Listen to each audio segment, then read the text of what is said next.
বন্ধুরা, এই ভিডিওতে আমরা ষোড়শ মহাজন পদ থেকে 30টা গুরুত্বপূর্ণ এমসিকিউ নিয়ে আলোচনা করব। খুব গুরুত্বপূর্ণ ভিডিও এটা, তার কারণ হচ্ছে এই টপিকটা থেকে পরীক্ষাতে প্রায়শই প্রশ্ন এসে থাকে। তাই চলো আমরা আজকের এই সেশনে এই টপিকটাকে পুরোপুরিভাবে কভার আপ করে নিই। প্রথম প্রশ্ন, নিম্নলিখিত কোন বৌদ্ধ গ্রন্থে 16টি মহাজন পদের নাম পাওয়া যায়? 4টে বইয়ের নাম দেওয়া আছে, বলা হচ্ছে যে কোন বৌদ্ধ গ্রন্থ এটাও বলে দেওয়া হচ্ছে, এবং সেখানে প্রথমবারের জন্য 16টা মহাজন পদের উল্লেখ পাওয়া যায়। তো সেই গ্রন্থটার নাম হচ্ছে অপশন নাম্বার বি, অঙ্গুত্তর নিকায়। অঙ্গুত্তর নিকায় হচ্ছে সেই বৌদ্ধ গ্রন্থ যেখানে 16টা মহাজন পদের ব্যাপারে নাম পাওয়া যায়। অপশন নাম্বার বি সঠিক উত্তর। যদি জানা থাকে অবশ্যই কিন্তু বন্ধুরা কমেন্ট করে জানিও।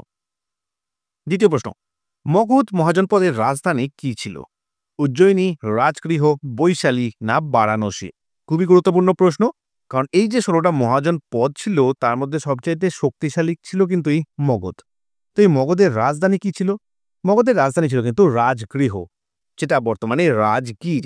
এই রাজগীর বা রাজগৃহ ছিল মগধের রাজধানী। সঠিক উত্তর অপশন নাম্বার বি। 3 নম্বর প্রশ্ন, খ্রিস্টপূর্ব 6ষ্ঠ শতকে সবচেয়ে শক্তিশালী মহাজন পদ ছিল কি?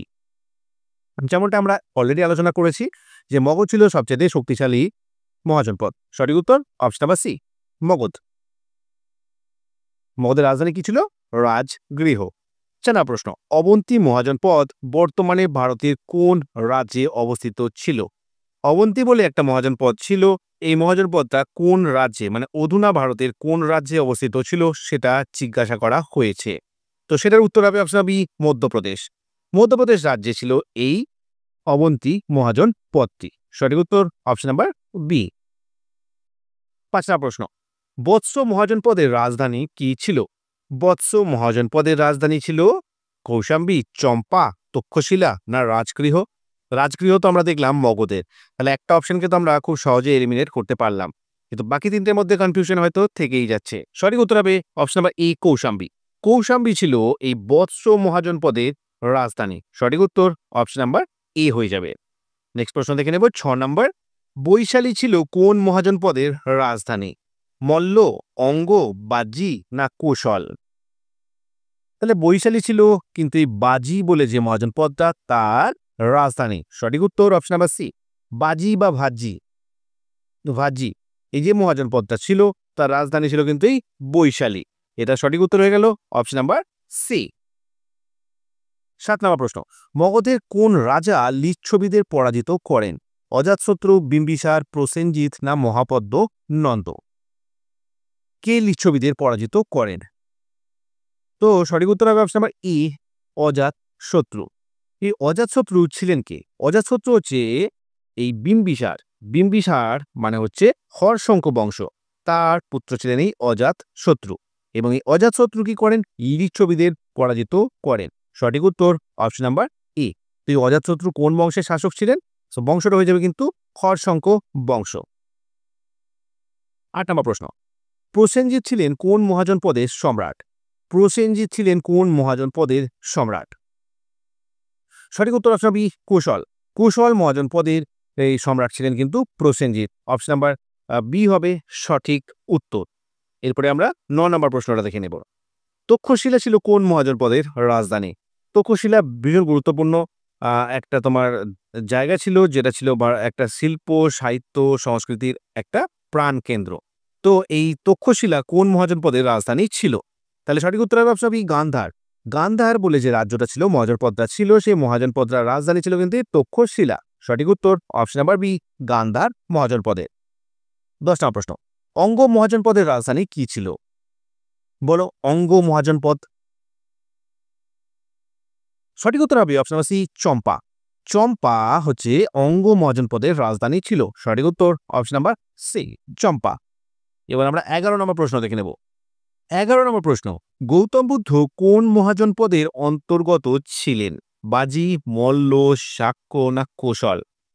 তো দেখো এখানে অপশনগুলো কিন্তু ভুল আছে, তার কারণ গৌতম বুদ্ধ ছিলেন শাক্য বংশের রাজা, এবং এই শাক্য বংশটা কিন্তু কৌশলের মধ্যেই আসতো, মানে মহাজন পদটা কিন্তু কৌশলই হবে। সঠিক উত্তর অপশন ডি হবে কৌশল। এবং এখানে শাক্যটা, যেটা শাক্য বলে কিন্তু কোনো মহাজন পদ ছিল না, এই শাক্যটা হচ্ছে গৌতম বুদ্ধের যে ক্ল্যান বা বংশ। বংশ বলা যেতে পারে। গৌতম বুদ্ধের যে বংশ সেটা ছিল হচ্ছে শাক্য বংশ এবং এই শাক্য বংশ ছিল কিন্তু কোশলের অন্তর্ভুক্ত। তাহলে এই প্রশ্নের সঠিক উত্তর কিন্তু আমরা অপশন নাম্বার ডি করব। তার কারণ হচ্ছে মহাজন পদের অন্তর্গত বলা হয়েছে, তাহলে সেটা কৌশল মহাজন পদটাই হবে। ওকে, তাহলে সঠিক উত্তর অপশন নাম্বার ডি হবে এই প্রশ্নের। নেক্সট প্রশ্ন দেখে নেব আমরা। 12, নিম্নলিখিত কোন মহাজন পদে প্রজাতান্ত্রিক শাসন ব্যবস্থা ছিল? ভীষণ ভীষণ ভীষণ গুরুত্বপূর্ণ প্রশ্ন এটা, যে কোনটা ছিল প্রজাতান্ত্রিক। তাহলে সেটার নাম আমরা খুঁজে বের করবো, মগধ, কুশল, বাজি না বৎস। যদি জানা থাকে অবশ্যই কিন্তু কমেন্ট করে জানিও। সঠিক উত্তর অপশন সি, বাজি। বাজি বা ভাজি যেটা, সেই মহাজন পদটা ছিল কিন্তু প্রজাতান্ত্রিক। ওকে, বাকি যে যে সমস্তগুলো ছিল সব কটা 15টা মহাজন পদ ছিল, সেই 15টা মহাজন পদই কি হবে, সেগুলোতে রাজতন্ত্র চলতো, রাজতন্ত্র। ওকে, একমাত্র এই বাজিতেই চলতো কিন্তু প্রজাতন্ত্র। তাহলে সঠিক উত্তর অপশন নাম্বার সি হয়ে যাবে। নেক্সট প্রশ্ন। আর এই বাজিদের রাজধানী কি ছিল? রাজধানী ছিল কিন্তু বৈশালী। ওকে, এটাও মনে রাখতে হবে। 13 নম্বর প্রশ্ন, নিচের কোন মহাজন পদ ঘোড়ার জন্য বিখ্যাত ছিল? কোথায় সবচেয়ে বেশি ঘোড়া পাওয়া যেত? অঙ্গ, কম্বোজ, মৎস্য না মল্ল? তাহলে সঠিক উত্তর কি হবে? তাহলে বন্ধুরা দেখো, এই প্রশ্নের সঠিক উত্তর হবে অপশন বি, কম্বোজ। এই কম্বোজ বলে যে মহাজন পদটা ছিল সেটা ঘোড়ার জন্য বিখ্যাত ছিল।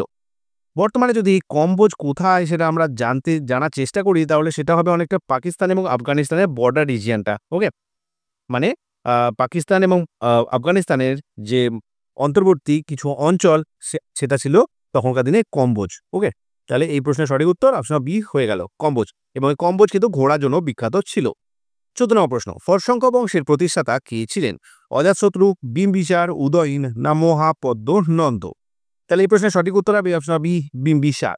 বিম্বিসার ছিলেন এই হর্ষঙ্ক বংশের প্রতিষ্ঠাতা। সঠিক উত্তর অপশন নাম্বার বি। তার পুত্র ছিলেন কে?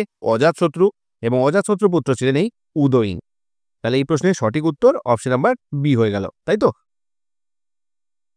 15 নম্বর প্রশ্ন, বিম্বিসার কোন মহাজন পদ দখল করেছিলেন? বাজি, অবন্তী, অঙ্গ না গান্ধার? কোন মহাজন পদ দখল করেছিলেন বিম্বিসার? বিম্বিসার দখল করেছিলেন কিন্তু অপশন নাম্বার সি, অঙ্গ।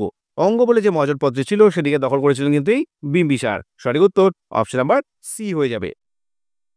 16 নম্বর প্রশ্ন, হস্তিনাপুর বা ইন্দ্রপ্রস্থ ছিল কোন মহাজন পদের রাজধানী?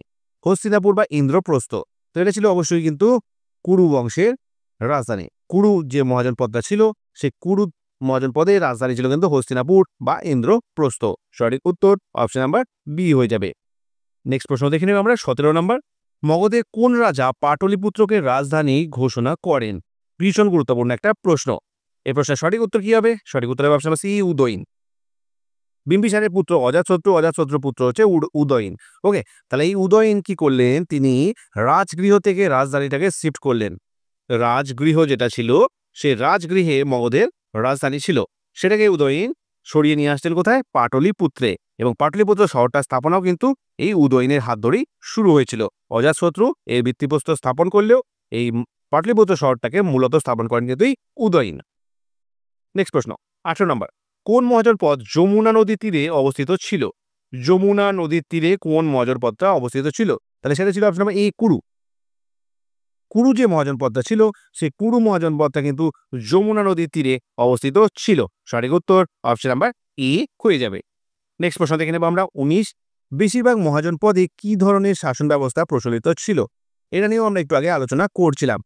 তা আমরা দেখলাম যে ভাজি বলে যে মহাজন পদটা ছিল, সেখানেই চলতো একমাত্র গণতন্ত্র, বাকি সব কটাতে রাজতন্ত্র। তাহলে এই প্রশ্নের সঠিক উত্তর অপশন নাম্বার এ, রাজতন্ত্র। 16টা মহাজন পদের মধ্যে 15টাতেই কিন্তু রাজতন্ত্র চলতো, একমাত্র গণতন্ত্র ছিল কোথায়? সেটা হচ্ছে ভাজিতে। ভাজি। ওকে, 20 নম্বর প্রশ্ন, কোন মগধরাজ কৌশলকে পরাজিত করে সংযুক্ত করেন? কৌশলকে পরাজিত করে সংযুক্ত করেন, তো সেই রাজা হলেন অজাতশত্রু। অজাতশত্রু মানে যার শত্রু নেই, সেই শত্রুবিহীন রাজা কি করলেন? কৌশলকে পরাজিত করে মগধের মধ্যে অন্তর্ভুক্ত করে নিলেন। সঠিক উত্তর অপশন নাম্বার বি। 21 নম্বর প্রশ্ন, নিম্নলিখিত কোন মহাজন পদ লৌহ আকরে সমৃদ্ধ ছিল? কম্বোজ, মগধ, বাজি না শাক্য? আবার শাক্য চলে এসছে, শাক্য কিন্তু এখানে হবে না, কারণ শাক্য বলে কোনো মহাজন পদ ছিল না। তো এই প্রশ্নের সঠিক উত্তর হবে অপশন বি, মগধ।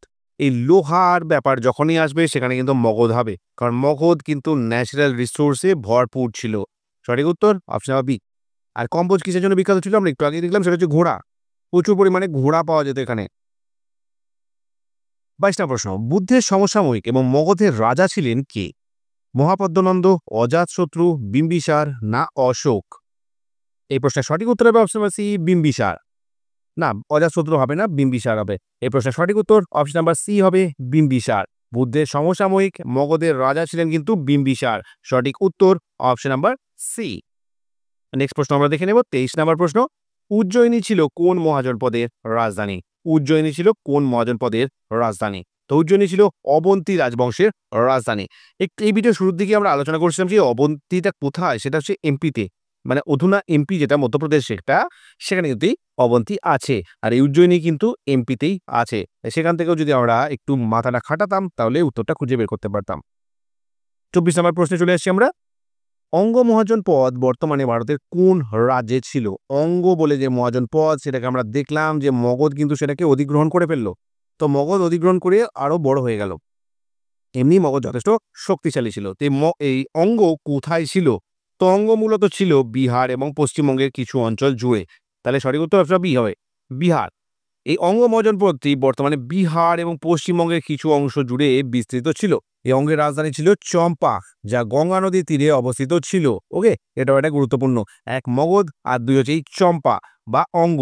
এই দুটো মহাজন পদেরই মধ্যে দিয়ে কিন্তু গঙ্গা নদী প্রবাহিত হয়েছিল। যে কারণে একটা ন্যাচারাল রিসোর্সে সমৃদ্ধ মহাজন পদ ছিল এই দুটো। ওকে, তাহলে এই প্রশ্নের সঠিক উত্তর অপশন বি হবে, বিহার। এবং তার সাথে বাংলারও কিছু অংশ জুড়ে অবশ্যই ছিল। 25 নম্বর প্রশ্ন, পাঞ্চাল মহাজন পদের রাজধানী কি ছিল? পাঞ্চাল বলে যে মহাজন পদটি ছিল, সেই মহাজন পদটির রাজধানী কি ছিল সেটা আমরা এখন জানবো। যদি জানা থাকে অবশ্যই কমেন্ট করে জানাতে ভুলবে না। এ প্রশ্নের সঠিক উত্তর অপশন বি হবে, অহিছত্র। অহিছত্র ছিল পাঞ্চাল মহাজন পদের রাজধানী। সঠিক উত্তর অপশন নাম্বার বি হয়ে যাবে। আমরা নেক্সট প্রশ্ন দেখে নেব।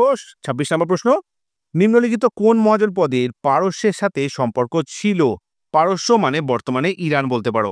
তো এই পারস্যের সাথে সম্পর্ক ছিল কাদের? তো এই পারস্যের মোটামুটি কানঘেঁষা জায়গায় কি ছিল, আমরা ভিডিওর একটু আগে আলোচনা করছিলাম যে পাকিস্তান এবং আফগানিস্তানের বর্ডার রিজিয়নে কিছু অঞ্চল জুড়ে একটা মহাজনপদ ছিল, তার নাম ছিল কম্বোজ, যেটা ছিল কিন্তু ঘোড়ার জন্য বিখ্যাত। এই কম্বোজের সাথে কিন্তু পারস্যের বাণিজ্যিক যোগাযোগ ছিল। ওকে, এই দেখো এখানে লেখা আছে যে এর অবস্থান ছিল বর্তমান আফগানিস্তান এবং পাকিস্তানের কিছু অংশে এই কম্বোজ ছিল। ওকে, এই কম্বোজের সাথে ইরান বা পারস্যের মোটামুটি বর্ডার লাগোয়াই বলা চলে। তো এদের মধ্যে কিন্তু বাণিজ্যিক সম্পর্ক ছিল। 27 নম্বর প্রশ্ন, কোন মহাজন পদ প্রাচীন শিক্ষার কেন্দ্র ছিল? বৎস, মগধ, গান্ধার না পাঞ্চাল? তো দেখো, আমরা তক্ষশিলা বিশ্ববিদ্যালয় নিয়ে আমরা কিন্তু আলোচনা করছিলাম যে সেটা একটা কিন্তু শিল্প, সাহিত্য এবং সাংস্কৃতিক কেন্দ্র ছিল তক্ষশিলা। এই তক্ষশিলা কার রাজধানী ছিল? তক্ষশিলা কিন্তু গান্ধারের রাজধানী ছিল। তাহলে সঠিক উত্তর অপশন সি হয়ে যাবে, গান্ধার। গান্ধারের রাজধানী কি ছিল? তক্ষশিলা। ওকে, এটাও মনে রাখতে হবে। আর এই যে মহাজন পদটা ছিল সেটা কিন্তু প্রাচীন শিক্ষার একটা কেন্দ্র ছিল। ওকে, মানে নালন্দার আগে সবচেয়ে বড় যদি বিশ্ববিদ্যালয় কিছু ছিল তাহলে সেটা ছিল এই তক্ষশিলা। 28 নম্বর প্রশ্ন, মগধের উত্থানের প্রধান কারণ কি ছিল? লৌহ আকর, উর্বর জমি, শক্তিশালী সেনা, উপরোক্ত সব?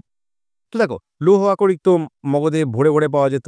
উর্বর জমিও হবে, খুবই স্বাভাবিক, কারণ গঙ্গা নদীর তীরবর্তী অঞ্চলে অবস্থিত ছিল এটা। আর মগধের শক্তিশালী সেনা অবশ্যই ছিল। তো এই তিনটে কারণের জন্য কিন্তু মগধের উত্থান হয়েছিল। সঠিক উত্তর তাহলে অপশন নাম্বার ডি হয়ে যাবে, উপরোক্ত সব। এই তিনটে কারণের জন্য কিন্তু মগধের উত্থান হয়েছিল এবং সবচাইতে শক্তিশালী মহাজনপদ ছিল মগধ। 29 নম্বর প্রশ্ন, পশ্চিম উত্তরপ্রদেশে অবস্থিত মহাজনপদটি ছিল কি? পাঞ্চাল, অঙ্গ, বৎস না অবন্তী? তো পশ্চিম উত্তরপ্রদেশে যে মহাজনপদটা অবস্থিত ছিল সেটা হচ্ছে পাঞ্চাল। সঠিক উত্তর অপশন নাম্বার এ। এই পাঞ্চাল বলে যে মহাজনপদটা ছিল সেটা বর্তমানে পশ্চিম উত্তরপ্রদেশে অবস্থিত ছিল। সঠিক উত্তর অপশন নাম্বার এ হয়ে যাবে। 30 নম্বর প্রশ্ন, নিম্নলিখিত কোন নদী মগধের সমৃদ্ধির প্রধান কারণ ছিল? আশা করছি এই প্রশ্নটার উত্তর তোমরা সকলেই করতে পেরেছো। যদি না পারো, এটা তোমাদের জন্য হোম টাস্ক হিসেবে আমি দিয়ে রাখলাম। যদি ভিডিওটা ভালো লাগে অবশ্যই কিন্তু একটা লাইক করে দিও, বন্ধুদের সাথে শেয়ার করে দিও, আর চ্যানেলটা এখনো সাবস্ক্রাইব না করে থাকলে অবশ্যই সাবস্ক্রাইব করে নিও।